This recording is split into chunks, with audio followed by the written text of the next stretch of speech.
हर किसी को अपने जीवन में अपने काम के लिए ही जाना जाता है। फिल्मों में काम करने वाले कलाकार भी अपने अच्छे बुरे रोल के लिए ही पहचाने जाते हैं।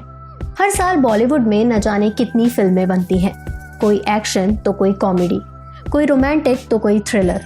इतनी सभी फिल्मों के बीच हॉरर फिल्मों का नाम भी सामने आता है। ऐसे तो बॉलीवुड में हॉरर फिल्मों का चलन थोड़ा कम ही नजर आता है, लेकिन एक समय पर जब इसकी शुरुआत हुई थी तब एक व्यक्ति ऐसा सामने आया जिसने अपने विशालकाय शरीर से फिल्मों में राक्षस की भूमिका निभाई और सभी को अपनी अदाकारी से खूब डराया। हम बात कर रहे हैं हिंदी सिनेमा की कई फिल्मों में शैतान की भूमिका निभाने वाले अनिरुद्ध अग्रवाल की। आज मैं स्वाति आपको रूबरू करवाऊंगी अनिरुद्ध के जीवन के कुछ अनछुए पहलुओं से हमारे इस खास कार्यक्रम वो सुहाने दिन में। अनिरुद्ध का जन्म 1 दिसंबर 1939 को उत्तराखंड के देहरादून शहर में रह रहे एक मध्यम वर्गीय परिवार में हुआ। एक्टिंग करने की जिज्ञासा तो अनिरुद्ध के मन में बचपन से ही थी, लेकिन उन्होंने कभी इस बात को दिल से नहीं सोचा था। सामान्य बच्चों से उनकी कदकाठी बचपन से ही ज्यादा थी। वक्त गुजरा और स्कूली शिक्षा पूरी करने के बाद अनिरुद्ध ने इंजीनियरिंग की पढ़ाई की। साल 1974 में वो सिविल इंजीनियरिंग करते हुए यूनिवर्सिटी की छात्र राजनीति में भी सक्रिय रहे। पढ़ाई पूरी करने के बाद उन्होंने अपना रुख मुंबई की ओर किया और वहां नौकरी करने लगे। कुछ वक्त बाद ही उनकी तबीयत ठीक न होने की वजह से वो कुछ समय के ब्रेक पर थे। उस समय किसी ने उन्हें सलाह दी कि आप एक्टिंग की इतनी चाह रखते हैं तो आपको रामसे ब्रदर्स से मिलना चाहिए। एक्टिंग की चाहत रखने वाले अनिरुद्ध की मुलाकात जब रामसे बंधुओं से हुई तो उन्होंने अनिरुद्ध के सामने पुराना मंदिर में काम करने का प्रस्ताव रखा। उन्होंने बिना देरी किए अपनी नौकरी से इस्तीफा दिया और साल 1984 में आई इस फिल्म में एक राक्षस की अहम भूमिका निभाई। फिल्म में अनिरुद्ध का किरदार का नाम था सामरी। फिल्म दर्शकों को डराने में कामयाब रही और बॉक्स ऑफिस पर काफी बड़ी हिट साबित हुई। इसके बाद तो अनिरुद्ध जैसे विलन के रूप में ही स्वीकारे जाने लगे।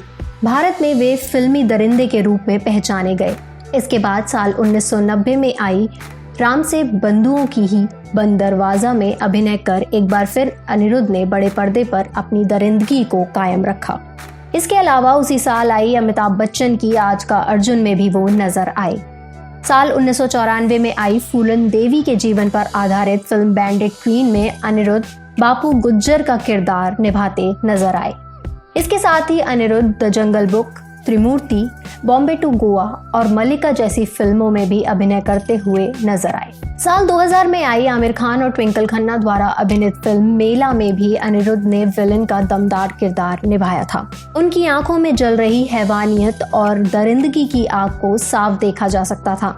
वो जब भी पर्दे पर आते अपने किरदार में इतना घुस जाते कि ऐसा लगता मानो वो सही में उस व्यक्ति के दुश्मन हैं। एक इंटरव्यू के दौरान अनिरुद्ध ने खुद इस बात का खुलासा किया था कि उन्हें किसी तरह की बीमारी थी जिसकी वजह से उनका चेहरा काफी भयानक दिखने लग गया था। उस समय बॉलीवुड में ऐसे ही चेहरे की तलाश थी और रामसे ब्रदर्स को अनिरुद्ध के रूप में वही चेहरा मिल गया। इससे पहले फिल्म मेकर्स एक्टर्स के ऊपर मास्क लगाते थे, जिस वजह से उस एक्टर के एक्सप्रेशन पूरी तरह से बाहर नहीं आ पाते थे। लेकिन जब अनिरुद्ध इंडस्ट्री में आए तो उनके चेहरे पर डायरेक्ट मेकअप अप्लाई किया गया, जिससे उनके एक्सप्रेशन भी ठीक तरह से नजर आते।